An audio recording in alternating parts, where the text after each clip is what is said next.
జయలలిత 2 సార్లు నెగ్గింది, 2016లో కూడా నెగ్గింది ఆవిడ చచ్చిపోవటానికి ముందు.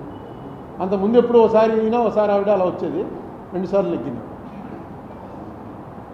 ఈ రాజకీయంలో ఎప్పుడు కూడా నిస్సత్వ నిస్సహాయత ఉన్నవాడు రాజకీయాల్లోకి రావటమే అనవసరం. ఉదాహరణ చంద్రబాబు నాయుడే. ఆయన వయసుకి మొన్న వేసంకాలం ఈ టీవీలో చూస్తుంటే మనకు చెమటలు పట్టేసావు. ఏంట్రా బాబు ఇంత ఎండలో అలా పడి మెయిన్ రోడ్డు మీద నిలబడి అలా మాట్లాడుతున్నాడు, చెమటలు కారిపోతుంటే మనకే భరించలేకపోతున్నాం.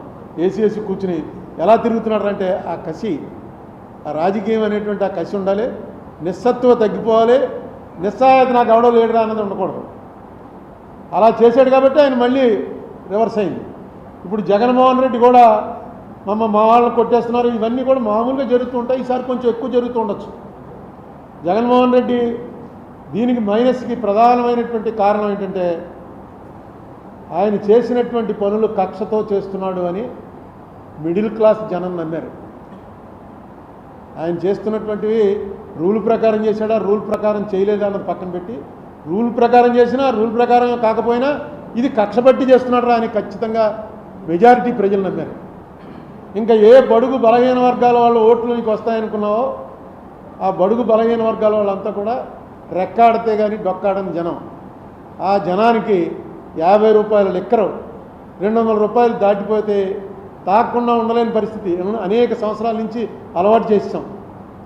సాయంకాలం అయ్యేటప్పటికి ఇంటికి వెళ్ళేటప్పుడు లెక్కర వేసుకుని వెళ్ళడం అలవాటు అయిపోయిన వాళ్ళు ఒక్కసారిగా బడ్జెట్లో మార్పు వచ్చేసింది. మీరు ఇచ్చే ఎన్ని వేలు ఇచ్చారు, ఆటో డ్రైవర్కి ఇచ్చారు, తర్వాత చిన్న చిన్న పనులు చేసుకుంటున్న వాళ్ళకి ఇచ్చారు, 3000 రూపాయలు పెన్షన్ ఇచ్చారు, ఇవన్నీ కూడా కలిపి కూడా ఆ ఫ్యామిలీ బడ్జెట్లో తేడా వచ్చేసింది ఈ లెక్కర వల్ల.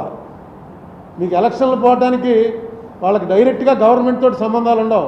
లాస్ట్ టైం కన్నా ఈవేళ బాగున్నావా లేదా, ఎవడు ముఖ్యమంత్రి ఎవడు ప్రధానమంత్రి, మామూలు పని చేసుకున్న వాళ్ళకేమీ అది ఉండదు. ఉల్లిపాయ రేటు గురించి ఒక గవర్నమెంట్ పడిపోయింది ఢిల్లీలో. నా బహుశా 77లోనో 80లోనో ఉల్లిపాయ రూపాయి ఉండేది 5 రూపాయలు అయింది. అంతే, వాళ్ళకి ఉల్లిపాయ నిత్యావసర వస్తువు తక్కువని ప్రభుత్వాన్ని దించేశారు. అలాగే ఇక్కడ సారా అన్నది ఎంత బలంగా పనిచేసిందంటే అది మొట్టమొదట పాపం ఫస్ట్ ఈ విషయం కనిపెట్టినవాడు ఎవడంటే స్టేట్ లెవెల్ లీడర్స్లో మన రాజమండ్రి ఆయన సోమవీర్రాజు లిక్కర్ రేట్లు ఎక్కువైపోయి 50 రూపాయలకి ఇస్తాం మేము వస్తే అని అంటే ట్రోలింగ్ చేసి తెగతిట్టేశారు సోమవీర్రాజుని.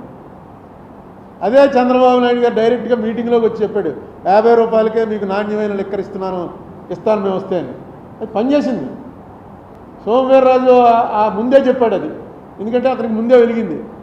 ఇది దీనివల్ల చాలా ఫ్యామిలీస్లో చాలా ఇబ్బందులు అయిపోతున్నాయి ఆర్థికంగా.